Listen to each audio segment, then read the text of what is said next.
Bonjour à tous, soyez bienvenus à notre paroisse invisible. Traçons sur nous le signe de la croix, car c'est Dieu qui nous rassemble au nom du Père, du Fils et du Saint-Esprit. Amen. Prions pour nos frères et sœurs malades.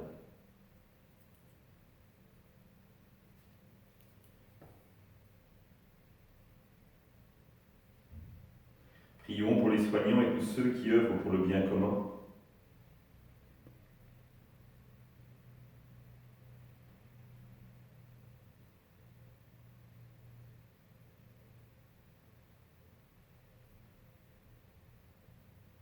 Prions pour ceux qui sont en angoisse, la solitude, que l'Esprit Saint vienne les visiter.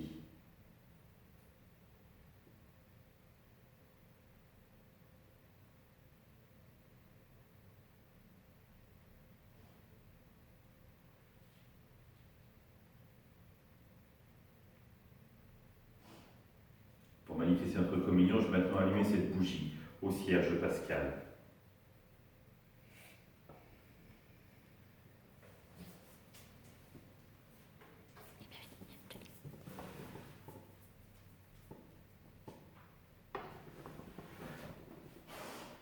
Dans l'évangile de Matthieu, ce n'est pas en me disant Seigneur, Seigneur qu'on entrera dans le royaume des cieux, mais c'est en faisant la volonté de mon Père qui est aux cieux.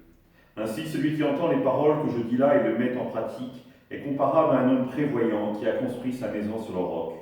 La pluie est tombée, les torrents ont dévalé, les vents ont soufflé et se sont abattus sur cette maison. La maison ne s'est pas écroulée car elle était fondée sur le roc.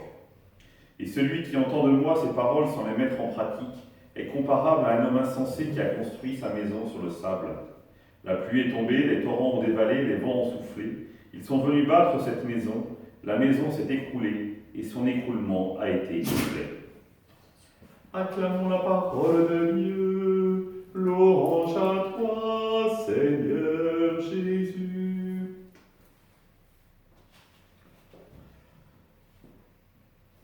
Cette parole de Dieu est un des best-sellers de la préparation au mariage, que les jeunes veulent au mariage, mais ils me disent aussitôt, on a beaucoup aimé ce texte-là, mais est-ce qu'on pourrait enlever la dernière partie? Alors je leur dis, ah bon, pourquoi? Parce que vous craignez le vent qui souffle, la tempête et la maison bâtie sur le sable. Il dit, ah ben non, ça ne nous ressemble pas. Nous, les fondations sont solides. Formidable. Quelles sont ces fondations? Et je crois que ce qui nous interpelle pour la préparation au mariage et pour un mariage vaut exactement pour notre vie. Quelles sont les fondations de notre vie? Souvent, les gens viennent demander la préparation au baptême en parlant des valeurs. Les valeurs, ce ne sont pas des fondations. Ce sont les pierres qui vont aider à bâtir. Qu'est-ce qui est enfoui dans le sol qui va nous permettre finalement de tenir et de vivre en cherchant le bonheur? Pour nous, les chrétiens, notre fondamentation, c'est le baptême. Le baptême qui est véritablement ce sur quoi nous devons revenir en permanence. Pourquoi? Parce qu'il nous ancre en Dieu. Et donc la fondation ne peut être qu'extrêmement solide parce qu'elle est en Dieu.